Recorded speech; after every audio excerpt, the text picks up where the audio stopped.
बिस्मिल्लाहिर्रहमानिर्रहीम अस्सलाम वालेकुम। अल्लाह पाक की रहमत करम फजल और शुक्र के साथ आज की रेसिपी करते हैं जी शुरू। जैसा कि आपको नज़र आ रहा है कि आज की इस वीडियो में हम बनाने जा रहे हैं जी इमली और गुड़ की चटनी। इस एक खट्टी मीठी चटनी को आप चना चाट के साथ, फ्रूट चाट के साथ, पापड़ी चाट के साथ और गोलगप्पों के साथ यानी काफ़ी ज़्यादा रेसिपीज़ में यूज़ कर सकते हैं। तो इमली की इस खट्टी मीठी चटनी को बनाने के लिए मैं आपके साथ वो तरीका शेयर कर रही हूँ जो कि बहुत ही आसान है। तो सबसे पहले इमली यहाँ पे मैंने ले ली है। बिस्मिल्लाहिर्रहमानिर्रहीम। ये रिसेंटली मैं गई थी जी चेज़अप शॉपिंग मॉल में और वहाँ से इमली लेके आई थी। वो शॉपिंग की वीडियो भी आपके साथ अपने इसी YouTube channel Punjabi food and travel पे मैंने शेयर की थी, आप देख सकते हैं। काफ़ी ज़्यादा ग्रॉसरी की थी तो इसमें इमली भी ले ली थी। बेस्ट इमली की पहचान आप देख लें कि ये मैरून शेड में है। ब्लैक इमली आपने नहीं लेनी, ब्लैक और ब्राउन से इतना ज़्यादा पल्प नहीं निकलता। तो इसको भिगो देना है तकरीबन आधे घंटे के लिए। पानी ऐड कर लिया है और चम्मच की मदद से थोड़ा सा मिक्स करना है। जैसे ही मिक्स करते जाएंगे इसका जो पल्प है ना वो अलग होना स्टार्ट हो जाएगा। अभी ये कंप्लीट अलग नहीं हुआ, इसको 15 से 20 मिनट के लिए फिर से कवर करके रख देंगे। अब अगर बहुत ज़्यादा जल्दी है आपको तो आप इसको जस्ट मिक्स कीजिएगा, तो इससे भी इसका जो पल्प है ना वो अलग हो जाएगा। 15 से 20 मिनट यहाँ पे हो चुके हैं तो कवर हटाते हैं। बिस्मिल्लाहिर्रहमानिर्रहीम। अब इसको यहाँ पे चेक करेंगे तो देखिए जैसे ही मैंने स्पैचुला की मदद से इसको देखा है, चेक किया है, तो इसका अच्छा खासा जो पल्प है वो रेडी हो चुका है। अब इस पल्प को अलग कर लेंगे।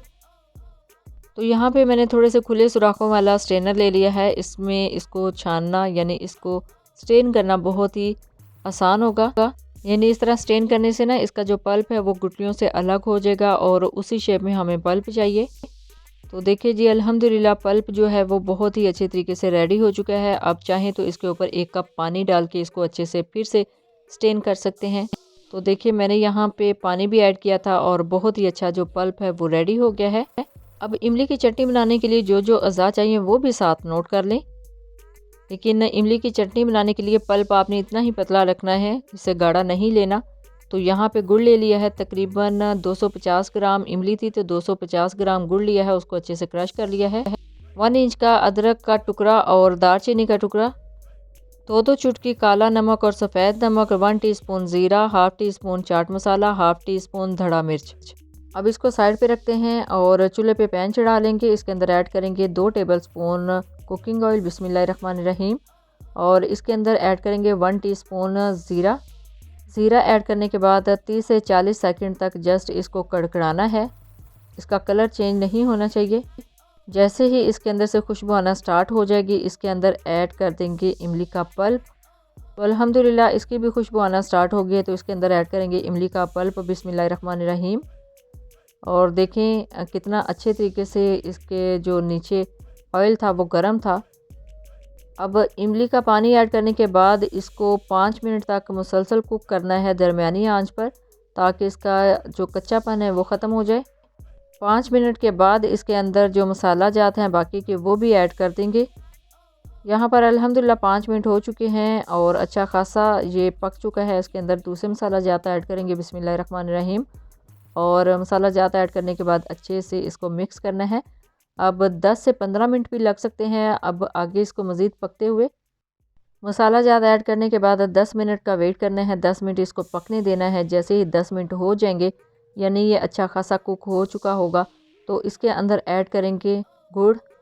तो देखिए जी अल्हम्दुलिल्लाह अच्छा खासा ये पक चुका है, इसका कच्चापन ख़त्म हो चुका है।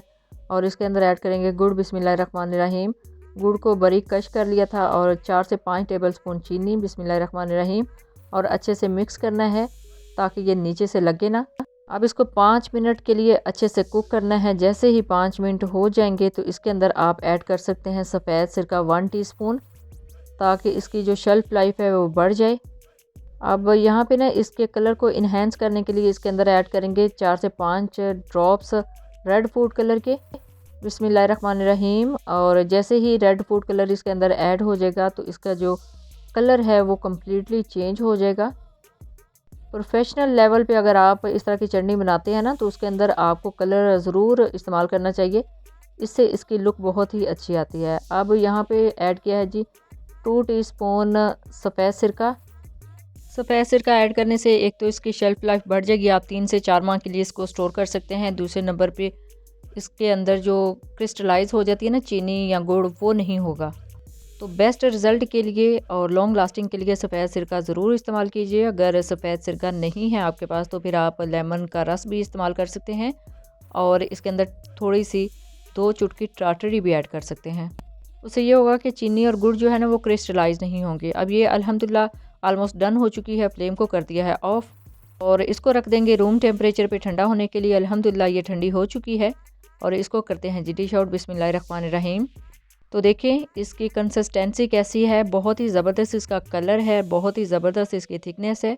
बाज़ार से कहीं ज़्यादा बेहतर ये जो इमली और गुड़ की चटनी है ना, ये घर में आप रेडी कर सकते हैं बिल्कुल प्रोफेशनल तरीके से, बिल्कुल परफेक्ट। तो देखिए अल्हम्दुलिल्लाह इसकी लुक देखिए, इसका कलर देखिए, इसकी थिकनेस देखिए। तो बिल्कुल परफेक्ट जो चटनी है आप घर में रेडी कर सकते हैं। जब भी बनाएं अपना फ़ीडबैक ज़रूर दीजिएगा, दुआओं में ज़रूर याद रखिएगा। अल्लाह हाफ़िज़। Thanks for watching.